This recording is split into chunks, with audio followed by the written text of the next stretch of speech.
नमस्कार शेतकरी बांधवांनो, मी संचित ढाकरे, तालुका कृषी अधिकारी, चांदूर रेल्वे.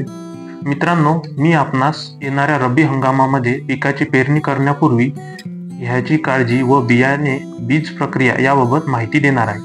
शेतकरी बंधूंनो, यंदा सरासरीपेक्षा जास्त पाऊस झाल्याने तसेच जमिनीमध्ये जास्त ओलावा टिकून असल्यामुळे हरभरा आणि गहू यांसारख्या पिकांमध्ये बुरशीजन्य रोग येण्याची दाट शक्यता आहे. त्यामुळे हा धोका कमी करण्यासाठी पेरणीपूर्व आपण बीज प्रक्रिया करणे आवश्यक आहे. बीज प्रक्रिया ही कीड व रोग प्रतिबंधात्मक तसेच अन्नद्रव्य उपलब्धतेसाठी रामबाण उपाय आहे.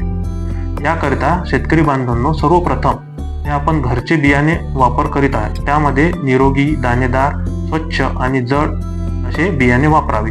त्यानंतर त्याची अंकुरण क्षमता 85% पेक्षा जास्त असावी हे आपण घरीच त्याची चेक करून घ्यावी. त्याकरिता सर्वप्रथम बुरशीनाशकाचा उपचार करावा. यामध्ये थायरम किंवा कार्बेंडाझिम हे 3 ग्राम प्रति किलो याप्रमाणे वापर करावा. बुरशीनाशक लावल्यानंतर रायझोबियम आणि पीएसबी या जीवाणूंची प्रक्रिया करावी. यामुळे हवेतील नत्राचे स्थिरीकरण होते व रासायनिक खतांचा वापर कमी होतो.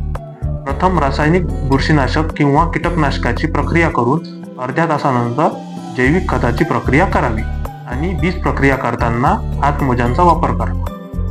म्हणून शेतकरी बांधवांनो, बीज प्रक्रिया करूनच पेरणी करावी, जेणेकरून पिकांना नत्र, स्फुरद यासारखी पोषक द्रव्ये सहज उपलब्ध होतात. तसेच कीड व रोगांपासून त्यांचे संरक्षण होते. धन्यवाद.